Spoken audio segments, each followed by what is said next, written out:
Boa noite a todos. Que privilégio estar aqui com vocês na segunda-feira. Segunda-feira é o Dia Internacional da Preguiça, né? Mas que bom que você decidiu estar no melhor lugar que poderia estar, né? Na casa de Deus, buscando a sua presença, buscando aprender um pouquinho mais da sua palavra, né? E é bom porque a gente tem muitos brindes aqui, muitos presentes para dar. Mas você precisa trazer aquele seu amigo para receber, né? Alguns ficam felizes quando vem qualquer gente, porque é mais fácil de ganhar. Mas a gente trouxe tudo isso aqui que é para compartilhar, né? Mas ao longo dessa semana, todos vão ter essa oportunidade de estar concursando, né? O pessoal usa essa linguagem agora, né? Concursando, né? Mas sorteando, né? Participando do concurso para receber aqui um desses brindes. São livros, são alimentos saudáveis, né? Nós, como adventistas, nós cremos no estilo de vida saudável. Isso é interessante. É uma mensagem que nós temos para os nossos dias, né?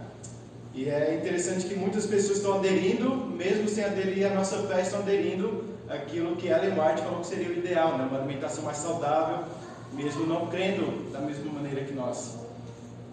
Bem, vamos continuar então o livro de Esther. Nós já vimos o capítulo 1, uma introdução sobre a Pérsia. Nós ontem vimos o capítulo 2 e entendemos que muitas vezes os nossos heróis não são tão gloriosos assim. Nós vimos Esther sendo falha, pecadora, sofredora, mas santa. Ela faz parte do povo de Deus. E o que mais me chama a atenção na história de Esther porque apesar do capítulo 2 nos chocar com aquela história, né, de uma judia se casando com um pagão, abrindo mão da lei da guarda do sábado, já que lá ela não teria essa opção, comendo comidas que ela não deveria, parece que ela está quebrando todos os mandamentos que o seu povo tinha, né? Mas parece que, na minha opinião, o que mais me chama a atenção não é como a história começa, mas é como a história vai terminar. E o que nós vamos ver hoje é o início de uma grande mudança. Primeiro, essa mudança vai começar com Mordecai. Vocês lembram de Mordecai, né? Que judeu é esse, né? Mordecai, com o nome de Deus babilônico. Como pode, né? Era um homem que estava bem assimilado, estava vivendo na cultura da Pérsia. E muitas vezes ele pode representar nós, né? Como vivendo na cultura deste mundo, sendo de outro mundo, né? E agora a gente vai entender um pouquinho mais sobre essa mudança. Então, assim como você está, feche seus olhos e vamos fazer uma oração. Santo Deus e amado Pai, obrigado porque temos a Tua Palavra. Obrigado porque através dela podemos compreender a Tua vontade, Senhor. Nos ajude a entender o propósito do capítulo 3 de Esther, está registrado. Nos ajude a entender qual que é a mensagem que o Senhor tem através desse capítulo para a nossa vida, Senhor. É isso que nós te pedimos, em nome de Jesus. Amém. Hoje nós vamos ler todo o capítulo 3 de uma vez só. Então, pegue sua Bíblia, abra no capítulo 3 de Esther e vamos ler essa narrativa sobre Mardoqueu.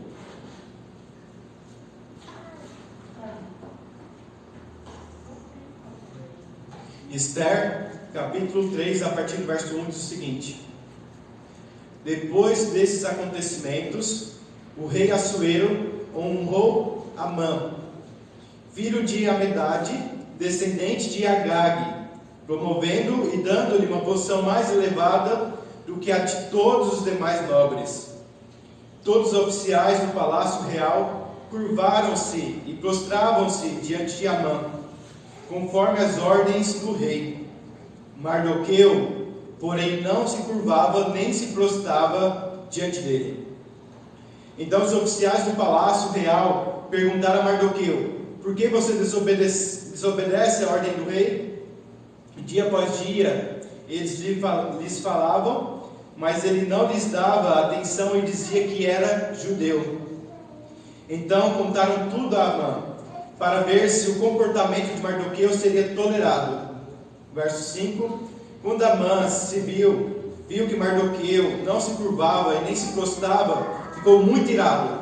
Contudo, sabendo quem era o povo de Mardoqueu, achou que se não não bastava matá-lo. Em vez disso, Amã procurou uma forma de exterminar todos os judeus e o povo de Mardoqueu em todo o império de Assuero. No primeiro mês do 12º ano do rei Assuero, no mês de Nissan, lançaram o pur, isto é, a sorte na presença de Amã, a fim de escolher um dia e um mês para executar o plano. E foi sorteado o 12º mês, o mês de Adar. Então Amã disse ao rei Assuero: existe um certo povo disperso e espalhado entre os povos de todas as províncias do teu império, cujos costumes são diferentes dos de todos os outros povos, e que não obedecem às leis do rei.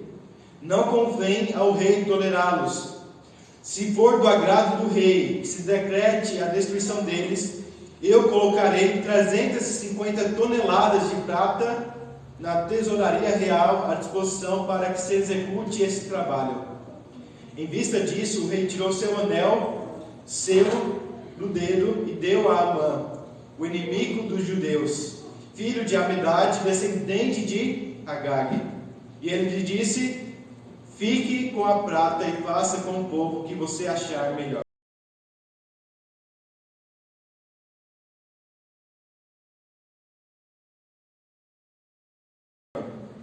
Verso 12. Assim, no 13º dia do primeiro mês, os secretários do rei foram convocados. Amã ordenou que escrevessem cartas na língua e na escrita de cada povo aos sátrapas do rei, aos governadores das várias províncias e aos chefes de cada povo. Tudo foi escrito em nome do rei Assuero e selado com seu anel. As cartas foram enviadas por mensageiros a todas as províncias do império, com a ordem de exterminar e aniquilar completamente todos os judeus, jovens e idosos, mulheres e crianças, num único dia. O 13º dia do 12º mês, o mês de Adar, e de saquear os seus bens. Uma cópia do decreto deveria ser publicada com a lei em cada província e levada ao conhecimento do povo de cada nação, a fim de que estivessem prontos para aquele dia. Por ordem do rei, os mensageiros saíram às pressas e o decreto foi publicado na cidadela de Suzã. O rei e Amã assentaram-se para beber, mas a cidade de Suzã estava em confusão. Essa é uma história que parece ter uma reviravolta e parece que as coisas vão acontecendo de maneira intensa. No capítulo 1 nós vemos uma festa, o povo celebrando, festejando, mas parece que acontece uma confusão e a rainha Vasti é expulsa do palácio. E agora eles, 4 anos depois daquela festança toda, depois de perderem para a Grécia, naquela tentativa de dominar os gregos, Amã tem a ideia de escolher então uma nova rainha. E então, depois de todo aquele processo que nós narramos, que seria um sequestro, Esther é escolhida a rainha.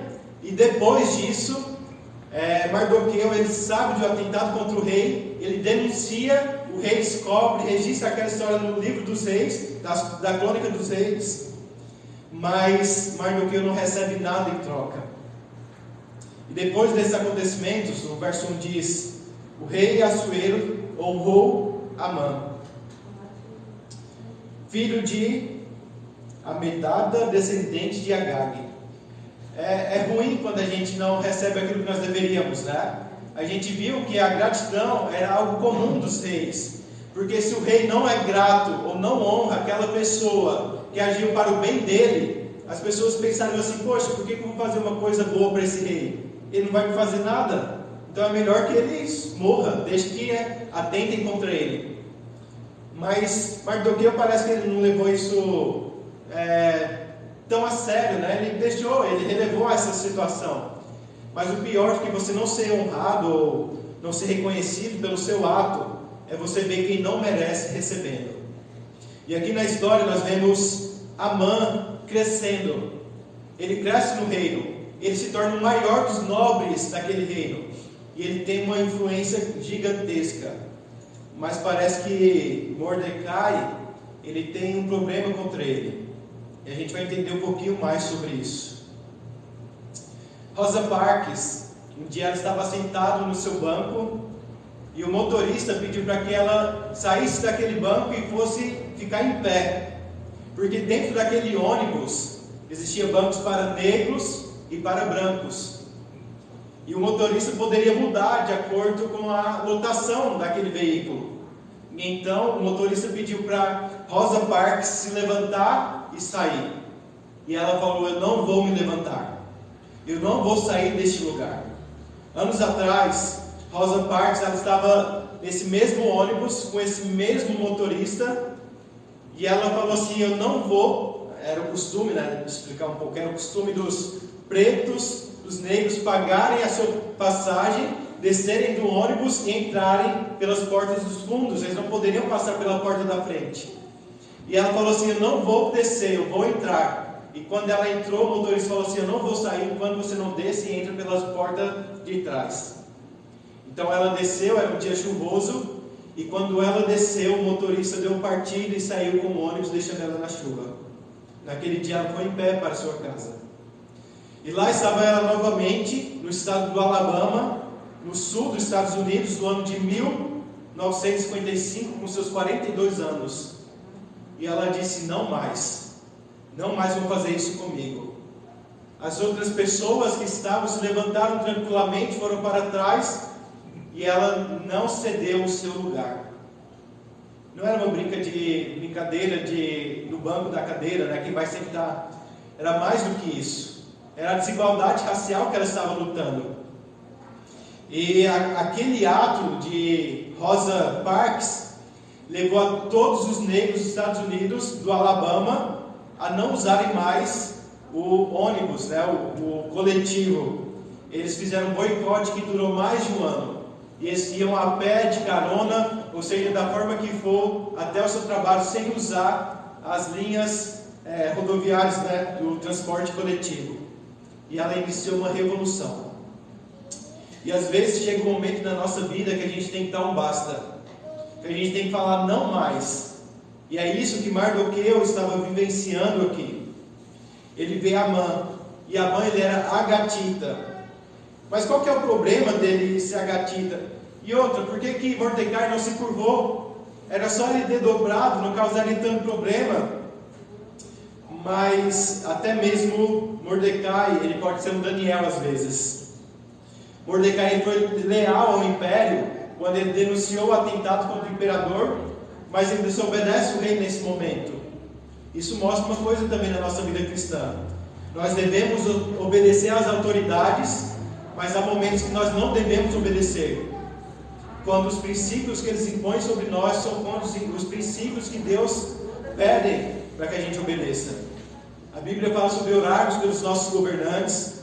A Bíblia fala para obedecer, para ser bons cidadãos. Mas ao mesmo tempo ela fala: quando eles forem contra a palavra de Deus, desobedeça.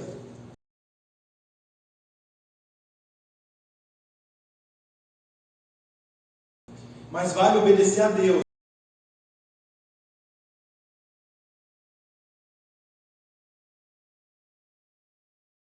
do que um governante humano. Interessante que nós viveremos, eu creio, um período em que nós teremos que decidir entre obedecer homens ou obedecer a Deus. E Amã e Mordecai estavam vivenciando isso. Mas qual que era a motivação de Mordecai para não se curvar? Será que era político? Será que era econômico? Será que ele queria poder? Queria mostrar que ele era mais forte, mais poderoso? Não era essa a motivação. Quando as pessoas questionam, ele fala assim: eu sou judeu. A motivação dele era porque ele era judeu. Mas qual que era o problema? Lembra que ontem nós vimos que Mordecai, ele era da tribo de Benjamim, e hoje nós estamos vendo que Amã, ele era agatita.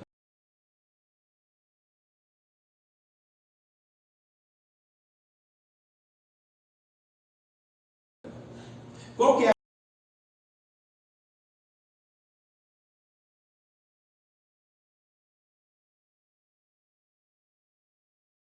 a questão? Em 1 Samuel capítulo 15, vocês podem ler depois, vocês vão ver o confronto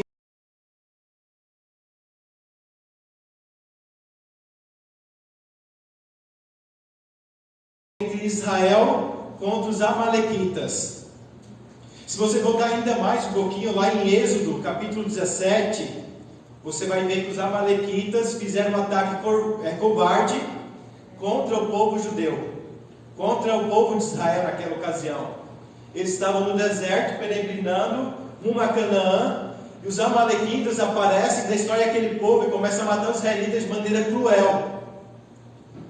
Eles começam a atacar pelas costas, começam a atacar o povo de Israel de uma maneira cruel. Então, em Deuteronômio capítulo 25, versos 17 e 18, você vai ver aquele confronto em que Moisés está em cima de uma montanha e que ele levanta o seu cajado, e quando ele está levantando, está vencendo, quando abaixo está perdendo, e eles conseguem vencer e atacar e vencer, né, os amalequitas por um período. Mas Deus havia dado uma ordem para que Saul aniquilasse, acabasse com os amalequitas. Só que Saul não obedeceu. Saul não conseguiu acabar com os amalequitas. Ele voltou, deu um jeitinho para Deus, trouxe alguns despojos, né? Mas ele não deu jeito. E aí Samuel, no capítulo 1, verso 15, a gente vai ver Samuel, ele indo até lá e matando Agag, que era o rei dos amalequitas. Interessante que Amã, ele era descendente de Agag, por isso que fala que ele era uma gatita, né? Existe aqui uma linhagem. Interessante também que Mordecai, ele era da tribo de Benjamim, da tribo de Saul. Ele era da tribo que deveria ter executado os amalequitas. Aqui nós vemos um confronto histórico se concretizando e vindo à tona novamente. A razão não é política, a razão não é econômica, não é pelo poder, é porque ele é judeu. Mordecai, ele era algo maior do que ele próprio. Ele fazia parte de uma comunidade escolhida por Deus, uma comunidade que foi levantada por Deus para ser luz às outras nações. E muitas vezes nós não entendemos que nós somos indivíduos, mas também somos coletivos. Como assim? Você tem a sua individualidade, mas você também tem a sua coletividade.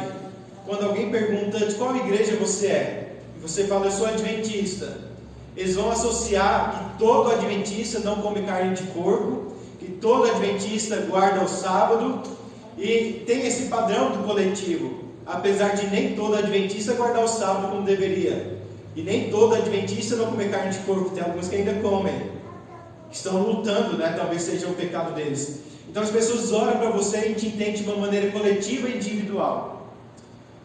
E Mardoqueu, ele era maior do que ele próprio. Ele era parte de uma comunidade escolhida por Deus. Interessante que Mordecai, ele abraça o perigo. Mordecai, ele diz basta, não mais. Mas interessante que para Amã não basta apenas matar Mordecai. Amã, ele estava ciente desse confronto histórico. Ele estava ciente e ele era orgulhoso, né?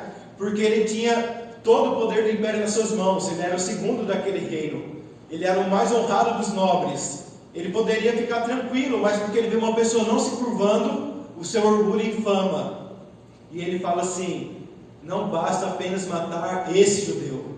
Existe um povo que nem eles. Ele entendia o seu contexto histórico, sobre essa luta entre as suas gerações. E ele toma essa luta para si também. E ele fala assim, não basta apenas matar Mordecai. Ele quer fazer um genocídio, né? Ele quer aniquilar todos os judeus de todo aquele império. Aqui existe um confronto histórico e maior do que ele imaginava. Porque se Amã ele fosse bem sucedido, se Amã conseguisse concluir aquilo que ele estava propondo, ele não teria a oportunidade da salvação. Amã não teria a oportunidade da salvação se ele tivesse feito aquilo. Nem eu e nem você, nem Assuero, nem todo aquele império, ninguém mais teria a oportunidade da salvação. Por quê? Existe uma questão na Bíblia, que é a genealogia, e muitas vezes nós não entendemos porque elas estão registradas na Bíblia. Nós vemos que é um livro cansativo e exaustivo, e não entendemos por que elas estão registradas na Bíblia. mas tem tudo um propósito.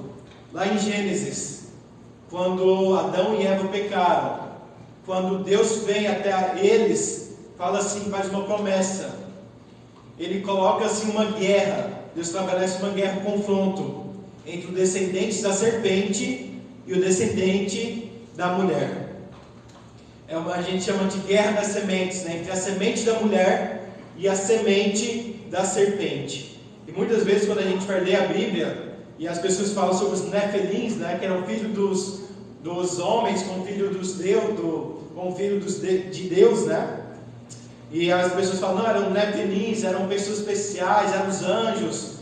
A questão aqui que era uma nomenclatura para simbolizar aqueles que eram fiéis a Deus com aqueles que não eram fiéis a Deus. E essa semente é carregada de geração em geração. Chega até Noé, de Noé depois vai para Abraão, de Abraão vai passando para os seus filhos.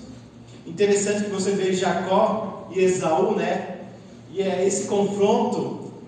E apesar de Jacó ter comprado a primogenitura e ter recebido do pai, parece que ele não é o melhor, não é o primeiro, parece que ele é sempre o servo, sempre aquele sofredor que está sempre servindo. Quando você lê a história de Jacó, você vai ver que a palavra servo se repete várias vezes. Então leia a história de Jacó e marque todas as vezes que a palavra servo ou servir ou sinônimos aparecem.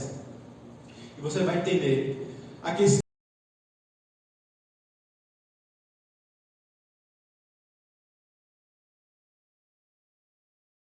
da primogenitura não era uma bênção unicamente financeira ou prosperidade, mas era a bênção de você carregar a semente, a linhagem que traria o Messias, que traria Jesus Cristo.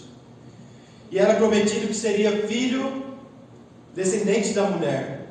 E depois foi prometido que seria descendente da linhagem de Judá. Ou seja, Cristo viria da tribo de Judá. Se Amã tivesse aniquilado todos os judeus, não haveria tribo de Judá, não haveria descendentes judeus, e a profecia não poderia se cumprir. Você entende o que estava em jogo? Você entende a guerra que estava aqui? Se Amã fosse bem sucedido, não haveria Messias, e hoje em dia não haveria igreja. Apesar de Cristo não ser descendente, Mateus fala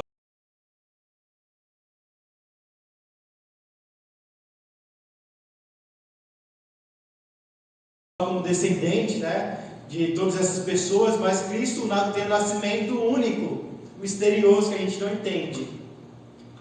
Mas era importante a profecia, porque a palavra de Deus fala, passarão os céus e a terra, mas a minha palavra não passarão.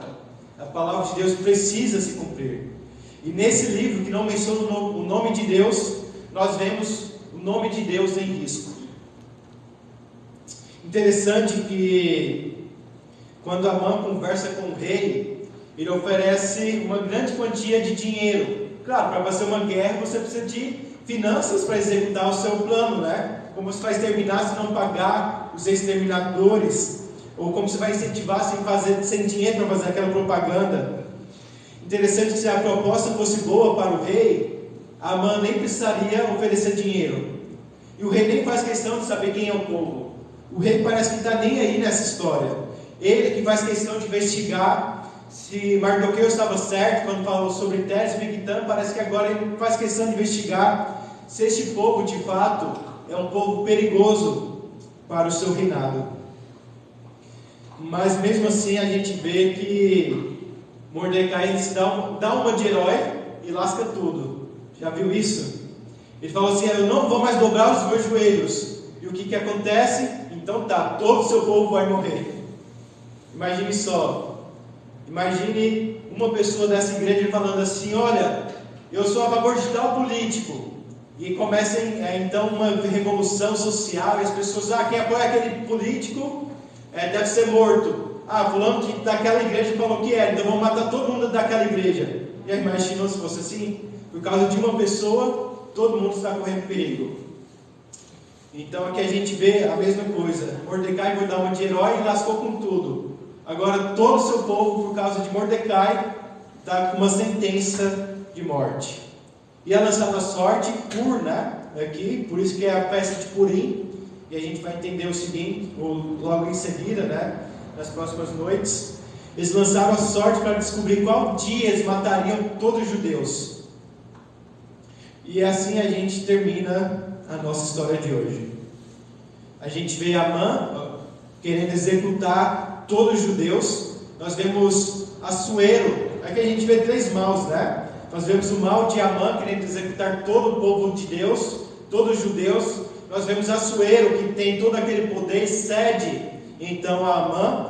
Nós vemos também os exterminadores, que realizariam essa obra de executar. E aqui nós vemos também Mordecai. Mordecai que agora quer dar uma de herói. Falou para Esther esconder a sua identidade, mas agora ele revela: eu sou um judeu. E ele fala: não mais. Isso nos traz uma esperança. Você viu como que era Mordecai antes? Você viu que Mordecai era um judeu que vivia como persa. Era um judeu que estava bem assimilado, bem aculturado, bem familiarizado com a cultura daquele século, mas que agora ele se levanta e decide não mais. Isso mostra que muitas vezes na nossa vida, mesmo que nós tenhamos decidido errado no passado, nós podemos decidir o certo agora. Assim como Rosa Parks, com 42 anos, depois de várias vezes cedendo, ela decide não mais ceder. Assim também nós temos esperança. Quais são os princípios que nós temos cedido?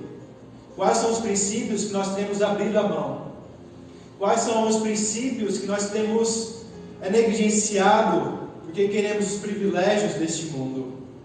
Talvez seja o princípio do sábado, talvez seja o princípio de um relacionamento santo, talvez seja o princípio de ser fiel a Deus em toda prova.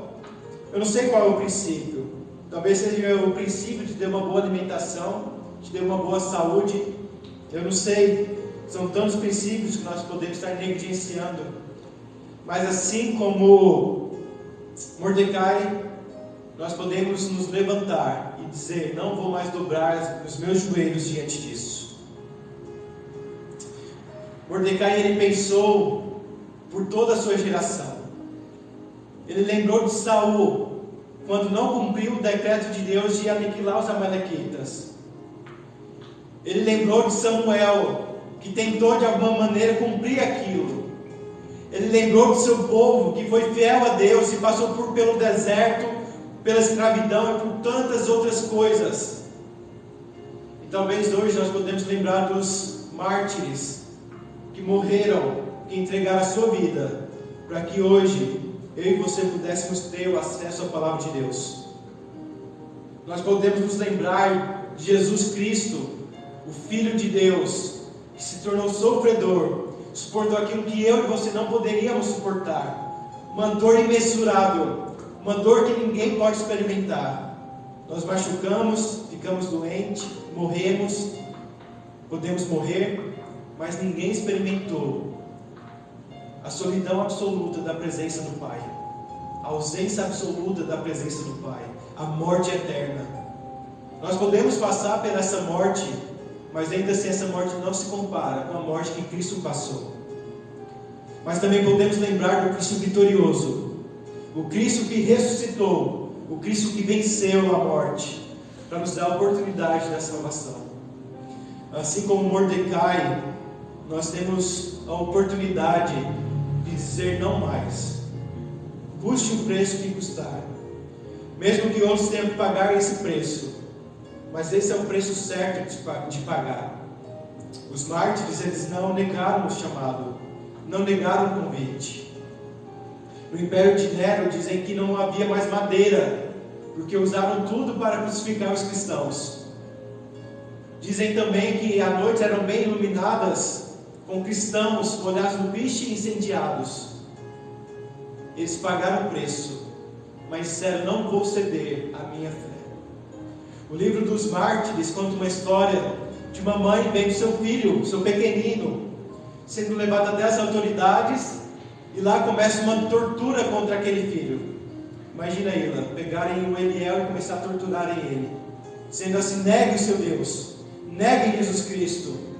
E aquela mãe, ela começa a gritar: não, Não negue Jesus. Permaneça. Ele é fiel. Imagina a sua situação. Dizem que eles pegaram o machado e cortaram o couro cabeludo. Puxaram o cabelo e tiraram, e ficaram toda aquela parte exposta, e a mãe falou assim: não negue. Imagina só a situação daquela mãe. Imagina se nós fôssemos postos também nessa mesma situação. Seria difícil. Eu não sei qual seria a minha atitude. Mas Cristo nos chama para ser fiel até a morte, custe o preço que custar. Tem tantas pessoas que dão a vida por questões políticas, por futebol. Tem muitas pessoas que morrem por torcer por time, para guerra de torcida organizada. Tem muitas pessoas que morrem querendo uma natureza melhor. Tem muitas pessoas que morrem pensando que vai eliminar o tráfico de tal maneira e tantas outras coisas. Tantas pessoas morrem por coisas vãs. Mas Cristo nos chama para viver a Ele, custa o preço que custar. Mardoqueu, ele não sabia o que ele estava escolhendo, mas ele escolheu certo. Sadraque, Mesaque e Abednego não sabiam quando ele estava escolhendo não se curvar diante daquela estátua. E eles foram lançados na fornalha. E eles poderiam ter morrido lá. E sabe por que eles não morreram na fornalha? Eles não morreram, não era por causa deles, porque se eles estivessem mortos, eles estariam salvos. Seria mais fácil, é mais fácil você morrer na fornalha e pronto, acabou, do que viver uma vida sendo prisioneiro, vivendo em Babilônia, longe de Jerusalém. Mas Deus deixou que eles permanecessem vivos, para que Nabucodonosor pudesse conhecer o Deus vivo. Assim também foi com Daniel. Ele foi lançado pela fé dele na cova dos leões. Ele poderia ter morrido lá. Imagina só, depois narra a história de que ele era velho e estava cansado. Mas mesmo assim ele não cedeu, suportou aquilo e Cristo libertou ele. Por quê? Porque Deus queria também salvar Ciro. Deus queria salvar aquele rei do Império Persa também. E muitas vezes nós passamos por provações, não apenas porque Deus quer nos salvar, mas porque Deus quer salvar pessoas além da gente. Deus, ele usa essas situações. O pastor Jonathan, ele falou muito bem sobre isso, sobre como as coisas ruins que nos acontecem, Deus pode pegar isso e transformar em coisas boas. Não que ele causa isso. Escolhas têm consequências. E quais são as escolhas que você tem escolhido? Quais são as decisões que você tem tomado? Será que a decisão de ser fiel a Deus, custe o que custar, ou você tem cedido? Amanhã nós veremos que Esther, aquela Esther, que era sofredora, que era pecadora, mas que também era santa, esse confronto e essa luta vai chegar a ela também. E qual vai ser a atitude dela? E amanhã a gente vai entender isso. Mas hoje fica a pergunta, né? Será que você está disposto a não ajoelhar diante das ideologias deste mundo, diante dos favores e das buscas desse século, mas se ajoelhar diante de Deus e buscar dele o poder do alto, buscar dele a força para vencer, para permanecer vivo, firme, inabalável diante das pressões deste mundo? Quero convidar você para fazer uma oração. Mas antes eu gostaria que você parasse para refletir na sua vida. Eu gostaria que você fechasse seus olhos neste momento e refletisse na sua vida, nas escolhas que você tomou no passado e também as escolhas que você tem tomado no presente. Pense se foi as melhores. E diga para Deus isso. Fala para Deus as escolhas que você tomou, que você se recorda, as escolhas que você achou que foram boas ou que foram ruins. Fala para Deus.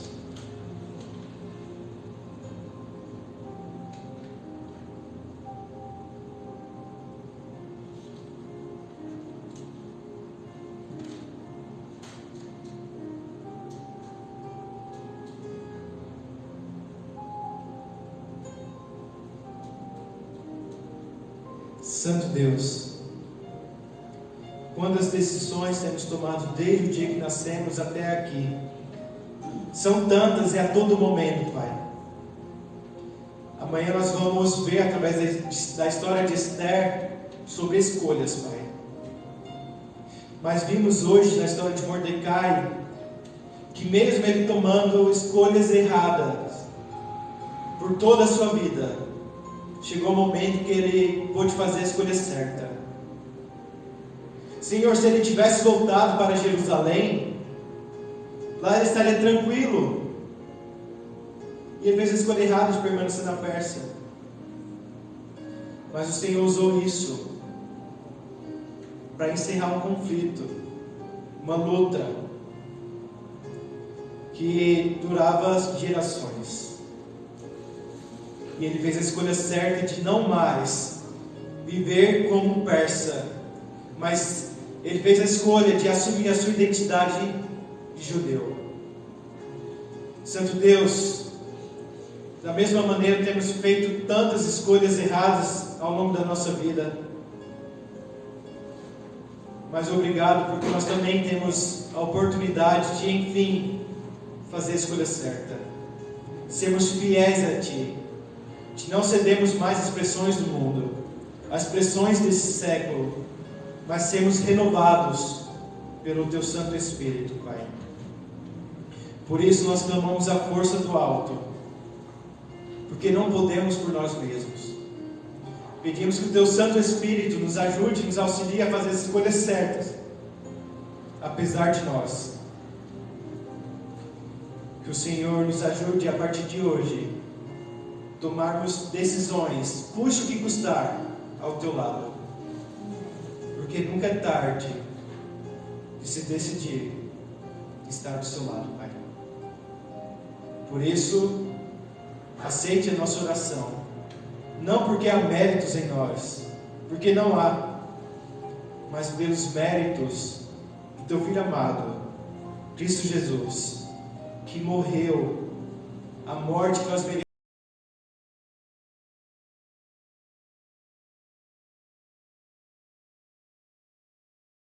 merecíamos morrer, para que pudesse dar a vida